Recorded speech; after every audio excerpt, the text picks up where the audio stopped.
Baik, ma'asyiral muslimin yang dimuliakan Allah Subhanahu wa taala, dalam surah Al-An'am ayat 38. Allah Subhanahu wa taala mengatakan, "Wa ma min dabbatin fil ardi wala ta'irin yatiru bi janahihi illa umamun amsalukum ma farratna fil kitabi min syai'in thumma ila rabbihim yuhsyarun." Dan tidaklah seekor binatang pun yang ada di bumi ataupun burung-burung yang terbang dengan kedua sayapnya, melainkan semuanya adalah umat-umat juga seperti kalian. Tidak ada satupun yang kami luputkan dalam kitab, kemudian kepada Tuhan mereka lah mereka dikumpulkan. Dari ayat ini kita tahu bahwa binatang ataupun hewan itu sama dengan kita. Mereka adalah umat yang Allah ciptakan. Makanya Allah mengatakan illa umamun amsalukum, kecuali semuanya hewan-hewan dan binatang itu merupakan umat-umat juga seperti kalian. Sering kita mungkin mendengar bahwa manusia itu dilebihkan oleh Allah Subhanahu wa taala dengan akalnya, sementara binatang itu tidak memiliki akal katanya. Dia hanya sekedar makan, minum, menghabiskan syahwatnya kemudian mati. Sebenarnya tidak demikian. Jangan kita katakan bahwa binatang tidak berakal. Binatang punya akal, tapi tentu akal manusia jauh lebih tinggi dibandingkan akal mereka. Buktinya bahwa binatang itu berbicara sesama binatang, itu kenyataannya. Bahkan bukan hanya bicara dengan sesama mereka, sejenis mereka, terkadang juga berbicara dengan manusia. Contoh ketika Al-Quran bicara tentang Nabi Allah Sulaiman. Ketika Nabi Allah Sulaiman alaihi salatu wassalam kehilangan burung hudhud. Ketika itu Nabi Sulaiman berusaha untuk mencari hudhud, tapi hudhud juga tidak ketemu. Akhirnya kemudian Nabi Allah Sulaiman mengancam hudhud tersebut. Dia akan menyembelih, mengazab dengan keras atau mendatangkan alasan kan itu. Kemudian setelah beberapa saat rupanya hudhud datang. Kemudian hudhud memberikan alasan, terjadilah dialog antara hudhud dan Sulaiman, ya kan? Di mana hudhud mengatakan bahwa aku memiliki pengetahuan yang engkau tidak punya. Kemudian dia bercerita, aku terbang sampai ke Yaman, kemudian aku mendapatkan satu istana yang sangat megah dan dipimpin seorang ratu. Sayang mereka bukan para penyembah Allah, tapi mereka menyembah matahari kan itu. Ya'buduna asy-syamsa wal qamar, dan juga bulan. Akhirnya kemudian Sulaiman pun mengirim surat lewat hudhud. Singkat cerita, akhirnya semua yang ada di kerajaan itu, Ratu Balqis dan seluruh umat yang ada di situ masuk ke dalam Islam. Maksudnya ke agama Sulaiman. Berarti menunjukkan bahwa hudhud inilah wasilah hidayah masuk Islamnya Ratu Balqis dan orang-orang Saba. Ya kan? Syahidnya di sini terjadi dialog. Kalau tidak berakal tidak mungkin berdialog. Ya kan? Ya. Kemudian juga masih kisah Sulaiman. Ketika Nabi Allah Sulaiman bergerak dengan pasukannya, kemudian Raja Semut bicara dengan pasukannya dan mengatakan, ya ayyuhan namlu udkhulu masakinakum la yakhtimannakum Sulaiman wa junuduhu wa hum la yashurun, kan itu. Wahai pasukan semut, segera kalian masuk ke rumah-rumah kalian. Jangan sampai Sulaiman menginjak kalian, sementara dia tidak tahu kalau dia sedang menginjak kalian. Dialog sesama semut dan dialog antara burung hudhud dengan Nabi Sulaiman menunjukkan mereka punya akal kan gitu ya. Kalau tidak punya akal, kenapa bisa terjadi dialog, bicara? Ya. Akan tetapi apa yang kita lihat dari binatang-binatang itu tentu tidak sebagaimana yang Allah sembunyikan dari binatang-binatang itu. Tidak semua kita tahu kan kehidupan binatang, hanya kita lihat zahirnya saja. Tetapi yang tersembunyi di antara mereka kan kita tidak tahu, hanya Allah yang tahu. Tapi dari dua dalil itu menunjukkan bahwa binatang juga punya akal. Dan terkadang yang lebih hebatnya adalah binatang itu dilebihkan dari segi ubudiyah dibandingkan manusia. Manusia kebanyakan sekarang banyak kufur. Ada yang musyrik, ada yang kafir kan itu ya. Ada yang menyembah bintang, bulan, macam-macam disembah di dunia ini. Tapi binatang tidak pernah menyekutukan Allah. Makanya Allah Subhanahu wa taala mengatakan, wa im min kulli syai'in illa yusabbihuna bihamdi walakin la tafqahuna tasbihahu. Segala sesuatu yang Allah ciptakan, apakah benda matinya atau hewan-hewannya, semua bertasbih kepada Allah Subhanahu wa taala. Cuman kita tidak tahu tasbih mereka.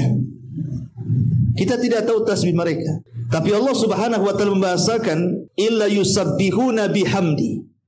kecuali mereka bertasbih dengan memuji Allah. Artinya kalau seandainya Allah perdengarkan mereka bertasbih, maka kita akan mendengar mereka mengucapkan alhamdulillah. Kalau seandainya kita diperdengarkan batu bertasbih, maka batu akan mengucapkan alhamdulillah. Kalau seandainya kita diperdengarkan bagaimana hewan-hewan bertasbih, tentu kita akan mendengar mereka dengan bahasa mereka menyebut alhamdulillah, karena mereka bertasbih dengan memuji Allah. Bahasa kita memuji Allah alhamdulillah, ya tentu dengan bahasa mereka, ya kan, yang kita tidak paham. Tapi yang jelas bahwa binatang dari segi ubudiyah ternyata jauh lebih hebat dibandingkan manusia. Ma'asyiral muslimin yang dimuliakan Allah Subhanahu wa taala. Kemudian juga yang perlu dipahami dari hewan ini bukan hanya sekedar ubudiyahnya saja mereka itu, tetapi kita tahu bahwa tidak ada satupun hewan yang Allah ciptakan tercipta sia-sia, nggak ada. Tidak ada. Jangan antum mengatakan buat apa Allah ciptakan kodok, buat apa Allah ciptakan semut, ciptakan kecoa, kaki 1000 dan begitu seterusnya. Nggak perlu antum bertanya seperti itu. Kenapa demikian?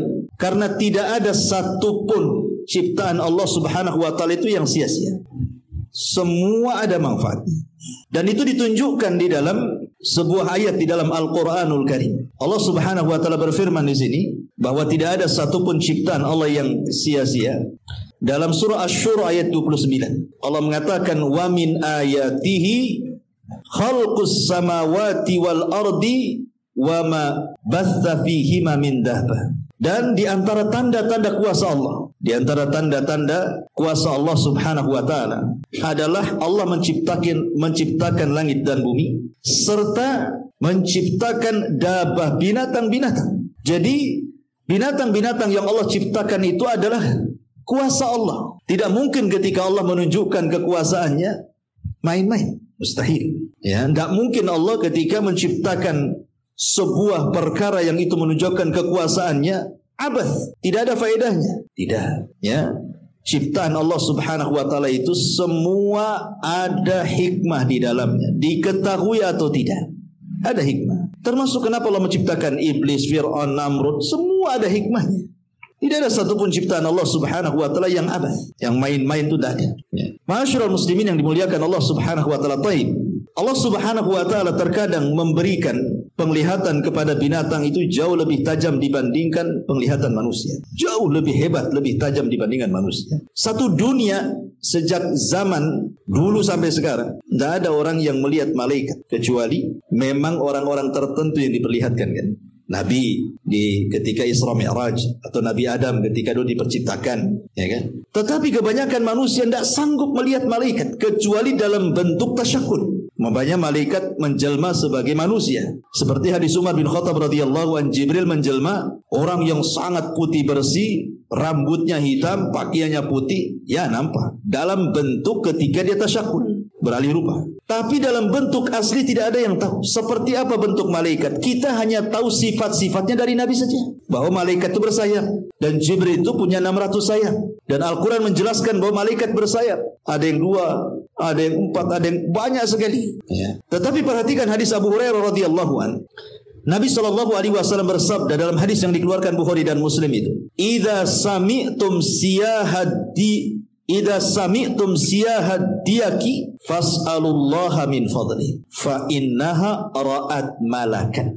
Nah, perhatikan di sini. Apabila engkau melihat kokokan ayam, maka mintalah kepada Allah dari karunia-Nya. Kenapa? Karena ayam itu sedang melihat malaikat. Mereka bisa melihat malaikat, kita tidak bisa. Artinya kan pandangan hewan itu terkadang lebih tajam dibandingkan pandangan kita. Dia bisa melihat malaikat. Bahkan bukan hanya itu saja, setan pun bisa dilihat. Makanya hadis berikutnya, wa idza sami'tum nahiqal himari, apabila engkau melihat ringkikan keledai, fata'awwadzu billahi minasyaitan, maka berlindunglah kepada Allah dari setan, fa innahu ra'a syaitanan, karena keledai itu sedang melihat setan. Lihat, ada binatang-binatang itu yang tajam penglihatannya, kita tidak bisa melihat setan. Padahal Allah mengatakan apa? Innahum yarakum min haitsu la tarawnahum. Mereka bisa melihat kita, kita tidak bisa melihat mereka.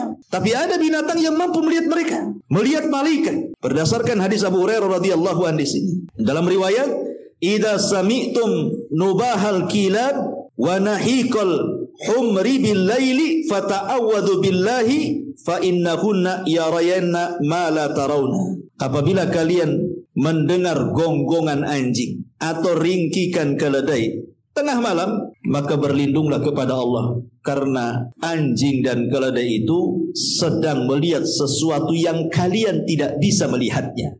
Ya kan? Menunjukkan apa? Pandangan hewan ternyata lebih tajam dibandingkan manusia. Bisa melihat hal-hal yang gaib. Ini dari segi pandangan. Ya. Dari segi pendengaran, hewan itu terkadang dia lebih tajam pendengarannya. Bayangkan saja ma'asyiral muslimin yang dimuliakan Allah Azza wa Jalla. Hewan-hewan itu mampu mendengar orang yang diazab di kuburan. Kita tidak bisa mendengar. Tapi hewan bisa mendengar orang yang sedang diazab itu.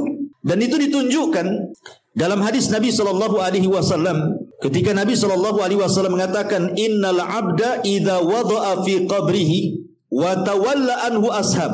Apabila seorang hamba diletakkan di liang lahat, kemudian dipendam, kemudian orang yang mengantarnya sudah mulai balik pulang. Ya. Apa yang terjadi? Kemudian datang Munkar dan Nakir bertanya kepada sang mayit itu tentang 3 soalan. Man rabbuka wa man nabiyuka wa ma dinuka. Kalau mereka tidak bisa menjawab, summa yudrabu bimitraqin min hadidin dharbatan baina udhunaihi. Maka dia akan dipukul dengan gada dari besi, sekali pukulan di antara 2 telinganya, fayasihu sayhatan. Dia pun menjerit kesakitan, yasmauha man yalihi ghaira thaqalaini al-insi wal jin. Maka akan mendengar makhluk di sekitarnya kecuali manusia dan jin.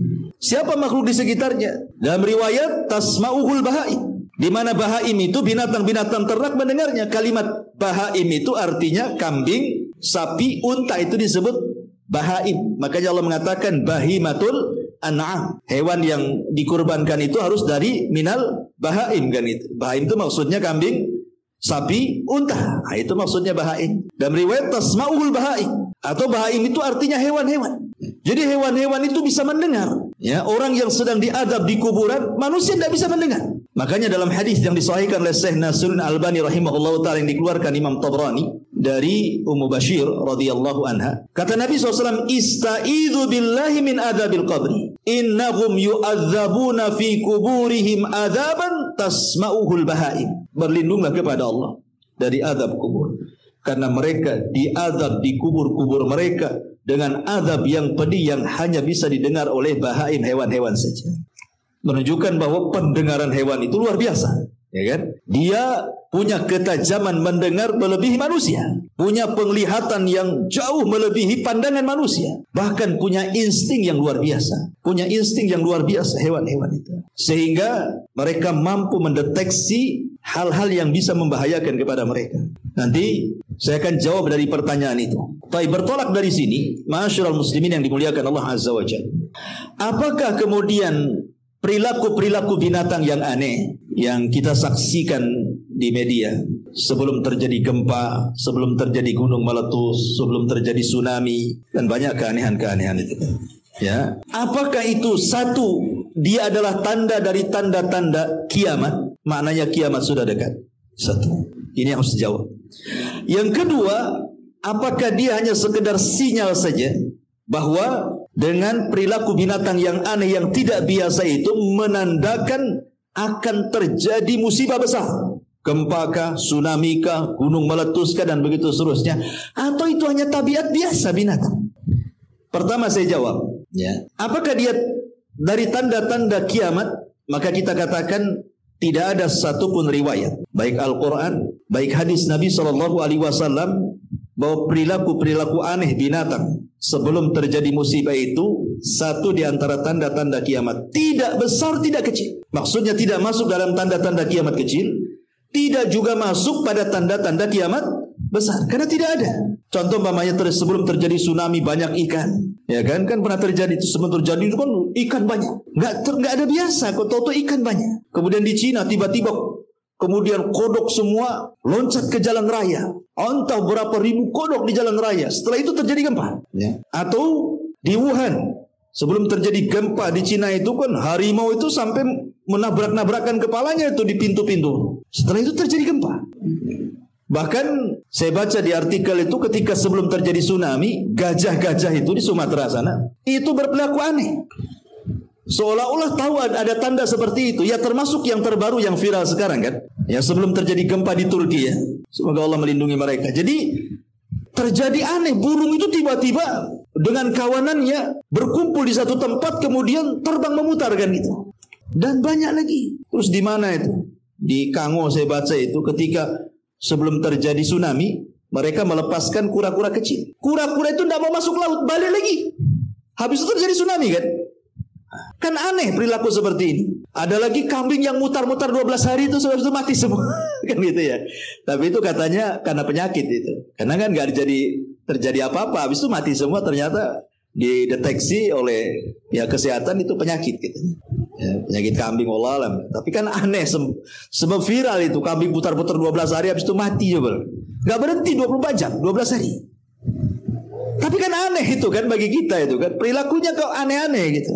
Kalau ini memang menunjukkan dekatnya kiamat, maka kita katakan tidak benar. Kenapa? Karena diutusnya Nabi SAW saja sudah pertanda dekatnya kiamat. Rasul yang mengatakan saya dan hari kiamat itu seperti dua jari begini. Ana wasa'atu kahataini. Saya dan kiamat seperti ini. Kemudian dirapatkan kata Nabi. Artinya diutusnya Nabi saja sudah mendekati kiamat. Tapi tak kiamat-kiamat. Ya. Wafatnya Rasul tanda-tanda kiamat. Peperangan para sahabat mulai dari perang Jamal, perang Siffin, perang Nahrawan gitu ya.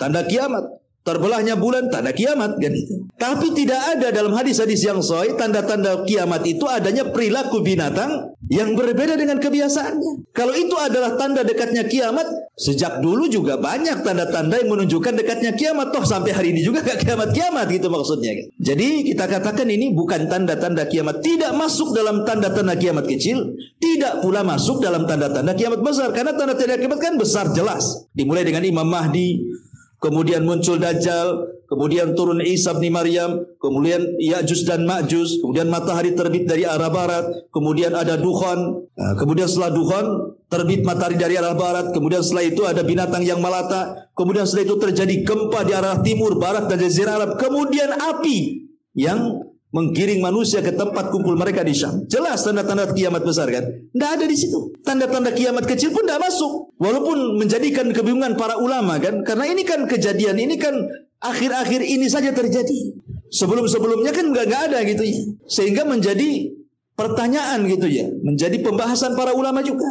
Dan yang saya baca dari artikel-artikel yang ditulis oleh para ulama ataupun dari YouTube yang saya dengar ceramah mereka, bahwa itu bukan tanda-tanda. Maksudnya bukan dimasukkan dalam tanda-tanda kiamat kecil, juga bukan termasuk tanda-tanda kiamat besar. Ya. Kalau begitu, yang kedua, boleh jadi itu sinyal bahwa perilaku binatang yang aneh itu bisa saja itu menunjukkan sinyal akan terjadi musibah besar. Kalau ini mungkin. Kalau yang kedua ini mungkin. Kenapa? Karena saya katakan tadi banyak terjadi. Seperti perilaku ikan yang aneh gitu ya. Tuh banyak ikan. Padahal macam mana ikan bisa tumpah ke daratan? Kalau bukan punya insting akan terjadi sesuatu. Perilaku gajah, perilaku monyet, perilaku kodok yang berjalan di jalan raya, macan yang tadinya garang loh ya, sampai-sampai kayak macan gila gitu ya. Habis itu terjadi gempa, terjadi tsunami, gunung meletus, macam-macam. Boleh jadi kalau jawaban yang kedua mungkin. Karena saya katakan tadi binatang punya insting yang lebih di antara manusia. Mereka bisa melihat lebih tajam dibandingkan kita, bisa mendengar lebih hebat dibandingkan kita. Bahkan alat teknologi sekalipun tidak bisa mengalahkan hebatnya sinyal daripada binatang. Seperti nyamuk umpamanya kan. Sehebat apapun pesawat tidak punya alat seperti nyamuk yang bisa mendeteksi di kegelapan panas. Sehingga walaupun digelapkan antum tidur di mana saja tahu nyamuk itu di mana. Coba gelapkan, tahu nyamuk itu antum di mana, tahu. Tidak ada radar pesawat yang seperti hebatnya seperti nyamuk ini, Jan. Artinya dia punya sesuatu yang tidak dimiliki manusia, bahkan alat secanggih apapun. Buktinya kalau terjadi musibah, banyak binatang selamat dan banyak manusia mati, ya kan? Banyak binatang yang selamat karena mereka sudah tahu duluan gitu akan terjadi itu. Seperti burung-burung sudah tahu akan ada tornado, mereka dah kabur duluan. Manusia tidak paham kalau itu sinyal. Bahkan manusia sudah berusaha pun umpamanya kan dari pihak BMKG atau apa sudah meletakkan alat-alat kan bahwa akan terjadi tsunami, akan terjadi gempa, kecolongan juga. Boleh jadi mungkin alatnya sudah kadaluarsa atau apa tuh kan? Ya. Ternyata nggak sempat menyelamatkan, habis juga. Contoh di Turki sekarang. Saya nggak yakin kalau tidak ada alat-alat pendeteksi gempa itu, setiap negara pasti punya. Apalagi Turki ini kan negara yang luar biasa maju gitu ya, pasti punya kan. Tetapi rupanya tsunami gempa lebih dulu daripada sinyal alatnya. Sebab kalau seandainya alat itu mendahului, tentu mereka akan selamat. Paling gedungnya aja ngeroboh kan. Rupanya gempa yang mendahului kan itu daripada alatnya kan itu. Sampai sekarang berapa? 20.000 lebih kan korban itu. Subhanallah, saya nggak kebayang ya. Kita lihat saja korban di Lombok lah yang pernah kita rasakan di negeri kita itu. Sampai saya dapat cerita itu. Ada orang kena timpa tuh karena nggak ada alat berat. Untuk ngoreknya aja setengah mati. Nunggu alat berat sampai 2-3 hari coba. Mereka kan kehausan. Jadi kalau dikasih makan tuh dari lubang gitu. Kasih coba. Nunggu alat berat. Gimana kalau sekarang kayak di Turki itu ya kan? Yang mereka nggak ada yang ngasih minum, ngasih makanan gitu. Mungkin karena ditimpa reruntuhan. Belum lagi yang mereka rasakan dari ya mungkin kena luka, kena apa gitu, mati pelan-pelan coba ya kan, nggak ketolong kan, nggak kebayang itu. Makanya dari sini pentingnya bahwa jangan pernah merasa aman dari azab Allah Subhanahu Wa Taala. Jangan katakan itu kan gempa di Turki, jangan salah. Ya, sehebat apapun Jepang itu teknologi mereka, kena juga. Apa hebatnya Jepang itu? Ya. Teknologinya tingkat dewa, tetap juga kena. Ya. Dari sini menunjukkan bahwa tidak ada yang bisa menahan kuasa Allah. Tidak ada yang bisa menahan kuasa Allah. Sehebat apalah manusia itu. Kalau Allah sudah berkehendak itu kun fayakun, tidak bisa dicegah. Masyarul muslimin yang dimuliakan Allah Azza wa Jalla. Tetapi kalau yang ketiga ini tabiat, ya mungkin tidaklah. Kalau memang itu tabiat binatang, karena kan binatang kan tidak bertabiat seperti itu. Kalau tidak ada apa-apa, binatang kan biasa-biasa saja kan gitu ya, mengikuti tabiatnya dia. Tetapi ketika kemudian bertabiat aneh kan sekali-kali saja, dan rupanya umumnya ya kita lihat itu sinyal adanya bencana. Kebanyakan kalau sudah tabiatnya berubah itu biasanya terjadi bencana. Tetapi bagi kita, tentu orang yang beriman, sikap kita kan bukan seperti orang-orang yang kafir. Mungkin orang kafir mengatakan itu tabiat. Jangankan perilaku binatang yang aneh dikatakan tabiat. Gempa saja dikatakan biasa. Itu geser lempengan saja katanya. Ya kan? Gunung meletus ya biasa saja. Gempa biasa katanya. Ya itu ada lempengan yang bergeser. Atau mungkin gerhana ya biasa saja, tiap tahun juga terjadi gerhana. Itu kalau pandangan orang-orang kafir. Tapi kita pandangan orang yang beriman berbeda. Kenapa? Karena Allah Subhanahu wa taala mengatakan wa ma nursilu bil ayati illa takhwifa. Tidaklah kami utus tanda-tanda kuasa Allah Subhanahu wa taala kecuali hendak menakut-nakuti hambanya. Bagi kita orang yang beriman, gerhana itu bukan perkara biasa. Karena buktinya setelah terjadi gerhana itu ada juga musibah kan? Sinyal juga tuh. Berapa banyak setelah terjadi gerhana tahu-tahu gempa, ya kan? Tahu-tahu ada musibah di mana-mana. Boleh jadi ketika Allah sedang menakut-nakuti kita, kita pula tak takut. Ya.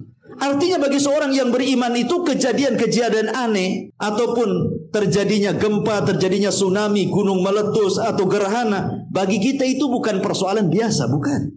Bukan persoalan teori, tidak. Allah sengaja mengirim bencana-bencana itu untuk menakut-nakuti hambanya. Untuk apa? Untuk supaya kita kembali. Makanya ketika terjadi gerhana total di zaman Rasul, gerhana matahari, itu kan kejadiannya dengan kematian Ibrahim, putra Nabi. Kan kejadiannya itu kan Ibrahim meninggal, putra Maria Kiptia, putra Nabi, terjadi gerhana total matahari, gelap Madinah. Kalau sekarang ada listrik, nggak ngaruh, gerhana total tetap aja terang, kan gitu ya. Zaman sekarang mana ada tahu gerhana total nggak total sama saja. Total cetek listrik, ada gelap. Di zaman itu kan susah penerangan. Kalau gelap ya gelap sekali. Makanya wajar ketakutan. Sampai Rasul itu ketinggalan sesuatu yang dipakai, saking takutnya menuju masjid. Ada yang ketinggalan. Kemudian Rasul mengatakan as-salatul jami'ah, as-salatul jami'ah. Kemudian Rasul mengajak salat kusuf. Kemudian Rasul itu berkhutbah luar biasa, khutbahnya mengingatkan tentang hari akhir dan mengingatkan tentang bahaya maksiat. Kemudian Rasul SAW mengatakan apa? Sesungguhnya gerhana ini bukan karena kematian, bukan pula karena kelahiran, bukan karena kematian anakku, bukan pula ada yang lahir orang besar. Kata Rasul, tetapi gerhana itu liyukhawifu bihi ibadah, untuk menakut-nakuti hamba hambanya. Makanya Allah mengatakan wa manursilu bil ayati illa takhwifa. Tidaklah kami utus kekuasaan Allah kecuali untuk menakut-nakutinya. Jadi kalau seandainya Allah Subhanahu wa taala memperlakukan binatang di luar kebiasaan perilaku dia, sesungguhnya pelajarannya adalah boleh jadi binatang itu sedang mengirim sinyal kepada kita supaya kita lebih berhati-hati dan waspada kan. Karena Allah menciptakan mereka tidak ada yang sia-sia. Makanya Allah Subhanahu wa taala berfirman dalam Al-Qur'an itu, bagaimana Allah Subhanahu wa taala menundukkan binatang-binatang itu untuk kita. Wa sakhkhara lakum ma fis samawati wa ma fil ardh. Dan Allah telah tundukkan apa yang ada di langit dan apa yang ada di bumi dan di antara keduanya termasuk juga binatang. Ditundukkan kepada kita, maknanya apa? Ketika mereka ditundukkan kepada kita bahwa sebenarnya kita diberikan sinyal oleh mereka tanpa harus ada alat teknologi sekalipun untuk memberikan sinyal adanya sebuah bencana. Allah itu sudah rahim dengan kita dengan mengirim tentara-tentaranya memberikan sinyal kan. Akan terjadi musibah. Cuman adalah orang-orang yang dilalaikan tidak mengambil ibrah dari situ, akhirnya terkena pula musibah itu. Karena Allah tidak pernah sia-sia menciptakan apapun. Allah berikan sinyal. Boleh jadi mungkin manusia membuat sinyal-sinyal itu juga boleh jadi diambil pelajaran dari binatang kan gitu. Berapa banyak manusia contoh ketika membuat perahu atau membuat pesawat itu kan dilihat dari binatang dulu baru dibentuk. Contoh saja umpamanya di zaman Qabil dan Habil, ketika Qabil membunuh Habil. Kan entah berapa hari tidak dijelaskan. Qabil itu membiarkan jasadnya Habil. Bingung mau diapakan kan? Kecuali setelah melihat adanya gagak yang berkelahi dengan saudaranya, kemudian dibunuh, kemudian dikorek, kemudian dimasukkan ke dalam lubang, kemudian dikubur. Baru Qabil mengatakan, kenapa aku tidak secerdas gagak itu supaya aku bisa menguburkan. Baru dia kuburkan kan.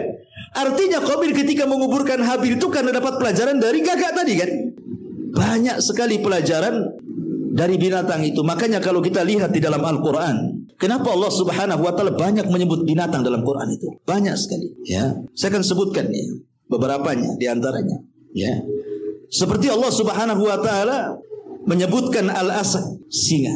Disebutkan dalam surah Al-Mudaththir ayat 51. Kemudian Allah sebutkan bighal. Bighal keledai ya, disebutkan dalam surah An-Nahl ayat 8. Kemudian Allah sebutkan baqarah. Baqarah dalam surah Al-Baqarah ya. Kemudian juga Allah sebutkan ba'udah, ba'udah ma'ruf, nyamuk. Yang sudah saya jelaskan bagaimana Al-Qur'an itu betul-betul menyingkap sesuatu yang di zaman itu tidak pernah tersingkap, baru teorinya tersingkap di zaman sekarang. Ketika Allah Subhanahu wa taala berbicara, innallaha la yastahi an yadriba mathalan ma ba'udatan fama fawqaha. Kalimat fama fawqaha. Dan sungguhnya Allah tidak malu untuk membuat permisalan seperti seekor nyamuk atau yang lebih kecil dibandingkan nyamuk. Kemudian Allah membahasakan dengan kalimat fama fawqaha. Fauq itu artinya di atas, ya. Rupanya setelah diteliti di zaman sekarang, rupanya di nyamuk betina itu ada nyamuk lagi berada di kepalanya dan makanannya ada di kepalanya kan gitu ya.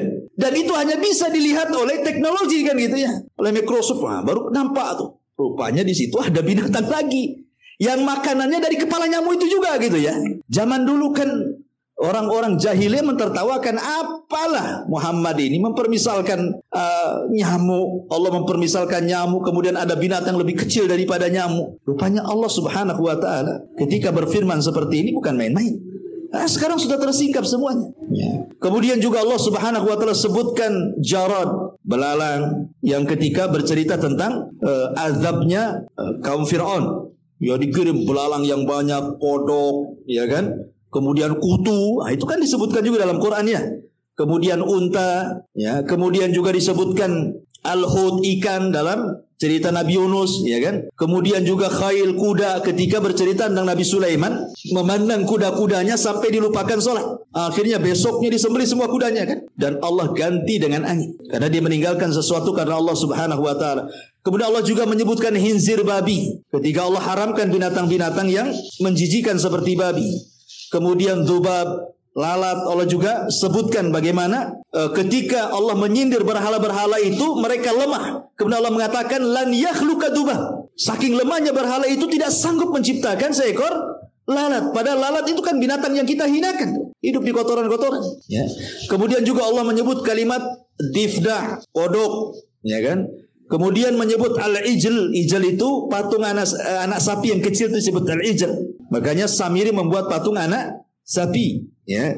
Kemudian juga Allah menyebutkan al-ankabut. Al-ankabut ini laba-laba. Ketika mempermisalkan orang-orang musyrik itu seperti laba-laba lemahnya. Seperti laba-laba lemahnya. Ya. Kenapa? Karena laba-laba itu keluarganya itu kalau tidak dibunuh membunuh. Nah gitu ya. Lihat laba-laba itu. Tidak ada satu sarang ada dua laba-laba, nggak ada ceritanya. Laba-laba itu cuma ada satu laba-laba setiap sarangnya. Kalau ada dua pasti yang satu mati, nggak ada hidup. Kenapa? Karena si jantan ini kalau sudah menghamili si betina, betina akan membunuh jantannya, kemudian akan memakannya. Nanti nih si betina kalau sudah melahirkan, dia akan dibunuh anaknya. Kemudian nanti kawin lagi anaknya dengan jantan, dibunuh lagi jantannya. Punya anak lagi, anaknya bunuh pula ibunya. Asih bunuh membunuh saja itu laba-laba tuh. Ceritanya kan. Lihat bagaimana keluarga laba-laba itu kalau nggak qatil maktul. Kalau nggak membunuh dibunuh. Saking lemahnya sarang laba-laba itu, tidak ada kondusif dalam keluarga gitu maksudnya. Itulah permisalkan dengan orang-orang musyrik itu seperti itu. Dha'ufat talib wal matlub gitu ya. Yang mintanya lemah, yang dimintanya juga dua-duanya lemah. Tidak bisa saling memberi. Ya. Kemudian juga Allah Subhanahu Wa Taala juga sebutkan al-qiran, kera. Ya, seperti kutukan kepada Bani Israel, mereka dikutuk jadi kera. Kemudian kumal kutu, kemudian al-kalbu anjing, kemudian juga al-maiz, ya, kambing, ya, kambing bahasa kitanya kambing kacang, disebut maiz itu ya. Kemudian nakhlah, tawon, namal, semut, hudhud, kemudian juga al-fil, gajah gitu ya. Kemudian juga al-ghurab, gagak, kemudian dabatul ar, dan binatang-binatang yang melata yang lainnya. Artinya sebanyak ini Allah sebutkan binatang-binatang, tidak mungkin kalau tidak ada pelajarannya. Semua ada pelajaran. Binatang yang Allah sebutkan dalam Al-Quran itu ada ibrah dan pelajarannya. Kalau kita kupas satu persatu, dan saya pernah dulu ya kalau nggak salah mengupas tentang binatang-binatang pemberi risalah hidayah, dan juga binatang-binatang justru yang menyesatkan manusia, memasukkan orang ke neraka. Ya, entah tahun berapa dulu ya. Intinya bahwa binatang-binatang yang berperilaku aneh di tengah-tengah kita ini jangan dianggap remeh, gitu maksudnya ya. Boleh jadi akan terjadi sesuatu. Jangan dianggap biasa, ya. Karena orang yang beriman itu tidak mungkin melihat kejadian seperti itu kejadian biasa. Pasti Allah memberikan sinyal untuk menakut-nakuti kita. Sama dengan gempa, sama dengan tsunami, sama dengan gerhana. Wa manursilu bil ayati illa takhwifa. Tidaklah kami mengutus tanda-tanda kekuasaan kami kecuali untuk menakut-nakuti hambanya. Wallahu a'lam. Ini